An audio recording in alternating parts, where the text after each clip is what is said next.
Alors, Monsieur Georges, tout à l'heure, je vous ai vu en train de parler. Vous avez entendu les conseils du pasteur Tchoumo. Est-ce que ça vous a fait revoir votre position? Mais pasteur Tchoumo m'a dit quelque chose même qui m'a beaucoup motivé. Il a dit qu'il faut goûter une femme, d'abord. Il a dit quoi? Il a dit qu'il faut goûter une femme. Non, vous n'avez pas bien compris. Vous n'avez pas bien compris. Pasteur Tchoumo a dit il faut goûter d'abord une femme. C'est pas ce qu'il a dit. Moi, je suis ici sur ce plateau avec vous. Il a dit il y a des gens qui disent, comme c'est la partie là qui vous intéresse, vous avez coupé, vous avez pris dans le contexte. Sinon, il n'a jamais dit ça. Il ne peut pas dire ça. C'est un pasteur. Moi, il n'a pas goûté ma femme avant de la marier. Il n'y a pas quelqu'un d'autre qui a dit ça. C'est ça. Voilà. Sinon, c'est que moi, je peux dire, pasteur Tchoumo a parlé. Moi, je l'ai bien écouté. C'est son point de vue, il a donné. Voilà, c'est son point de vue, il a donné. Jésus-Christ a payé le prix pour nous tous. Mais elle ne peut pas faire de sacrifice pour moi. Jamais. Elle ne pouvait pas faire ce sacrifice-là. Elle pouvait refuser.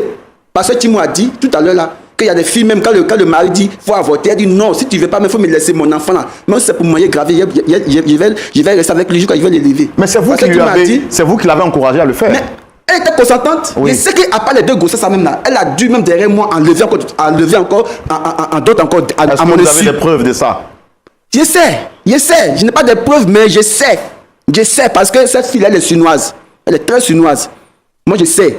Actuellement, c'est ce que j'ai dit là. J'ai dit, j'ai déjà une épouse. Je peux dire même une épouse parce que c'est déjà fait. Elle est déjà enceinte. Voilà, elle est déjà enceinte. Voilà. Mais vous avez des sœurs? Bien sûr, j'ai des sœurs. Est-ce que si on faisait ça à vos sœurs, ça va vous plaire? Mais si mes sœurs ne restent pas tranquilles, si mes sœurs, si on leur fait cette proposition-là, il faut arrêter elles ne sont pas intelligentes. Elles ne sont pas intelligentes pour dire que non, moi je m'oppose, je refuse, et puis elles acceptent. Si c'est déjà fait, moi quand je viens là, j'ai fait quoi? Est-ce que vous savez que juridiquement vous êtes complice de ce qui arrive? C'est à cause elle est venue m'exposer ici là.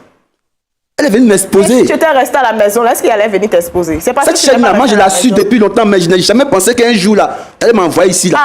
À point d'accord là, je n'ai jamais pensé que tu allais m'envoyer ici un jour. Mais tu l'as. Mais tu m'envoies dans point d'accord. Tu penses que ça serait la solution? Tu as menti. Tu as menti. On va forcer, on va trouver la solution. Tu as menti. Les pasteurs ont parlé. J'ai dit, tu as menti. C'est parce que tu n'entends pas. Tout ce que le pasteur tu m'as dit, tout ce qu'ils vont dire ici, là, ça va rester ici. Georges, ça ne peut pas rester. Du moment où tu es venu pour m'humilier, moi, Georges, tu es venu pour m'humilier ici. C'est comme une humiliation.